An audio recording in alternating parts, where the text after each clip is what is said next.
Duggan came in during the Fan Fest. I saw him, and he saw me, he kind of nodded, but I just kind of got a sense that, he's kind of a little different, standoffish, and, that's okay, though. Maybe he's kayfabing a little bit because he knows he's working with me later, so that's cool. I see him down in the dressing room. Hey, Matt, how you doing? We talked for a minute. And then I talked to him about 2 hours. No, about an hour before the show, and I was trying to, I was thinking coming up with something entertaining, for what few fans were out there. And he right off the bat, he said, they want USA. Said something pretty ignorant that caught me off guard. And I go, what? So I just said, well, you go figure it out, Jim. Just going to leave him alone because he was in a different mood. I didn't know at that time that when he left the Fan Fest, he went and sat at Applebee's and was pounding vodkas all afternoon. I didn't know that. And so, anything, he pulled me in about 20 minutes before the match and started laying out this 4-minute match, where I'm bumping for him, then he spears me. Then a few minutes into the match, I don't know exactly how it ended up, but I'm on my knees, and I'm like, whoa, like backing off from Duggan, and I'm going forward on my knees, backing off at the same time, and I go to give him a nut shot to get some heat on him, and he blocked it. And I'm on my knees, and he blocked my nut shot, and kicked me right in the head. And hey,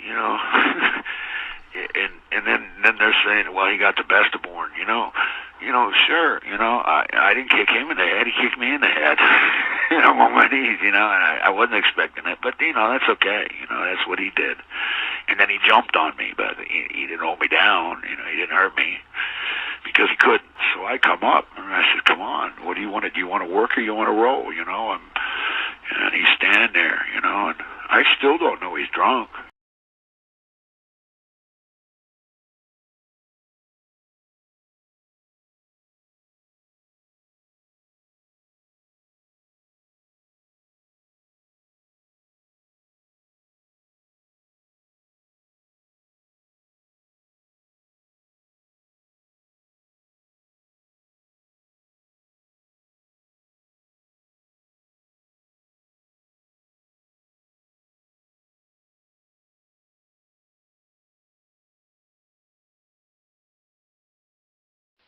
Welcome back to the Bowling Alley with part 2 of the featured star of the night show, the Honky Tonk Man. Honky, it's happened to us again. What do you suspect? They cut us off. Well, there's a few people I can blame. Let me start with, it probably had something to do with that Bubba, what do they call it? The absorbent love sponge. The absorbent love sponge. Yeah, he absorbs okay because he goes right up into Hogan's backside. And can you imagine the battle royal that's going on up Hogan's ass right now?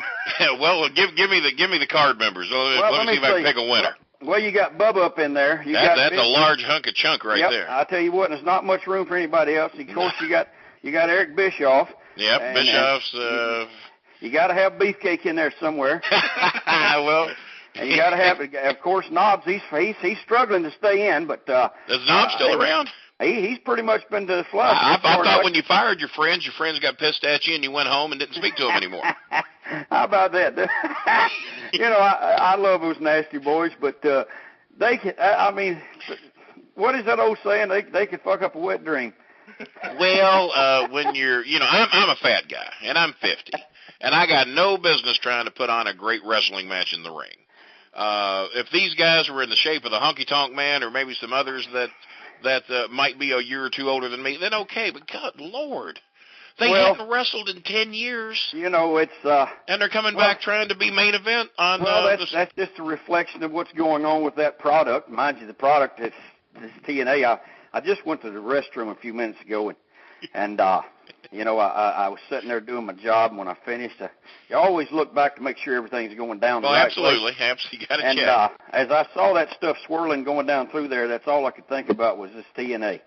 Yeah, just a big giant turd being flushed down the commode. Huh? And it was going down pretty fast. So I I've said it before. I'll say it again. This girl, Dixie Carter, she's on a hell of a scholarship, and pretty soon Daddy's going to pull the plug on that damn money. Yeah, how long's it been? 7, 8 years now they've been trying to start making some money. Well, I tell you what, that's one thing they never report. They don't report their buy rates or their house gate receipts or anything like that. So. They didn't even want to talk about the attendance at this last pay-per-view they were at. They hell no. get nobody to chime in on it. Nah, they're not going to talk attendance. And Why? you know they know. You have to know. Well, I tell you what, this Spike TV, they're not going to hang around very long either. I can promise you that. Right now, they're operating on Spike money. Well, last night's ratings, in case you didn't know, they scored a 1.0. Oh, and of course, that was rounded up from an 0.95. Well, I guess they're celebrating over there today. I mean, they're absolutely. Hell, we're up from an 0.6 a couple of weeks ago. They got an 0.6. Yeah. They're gaining their audience back now.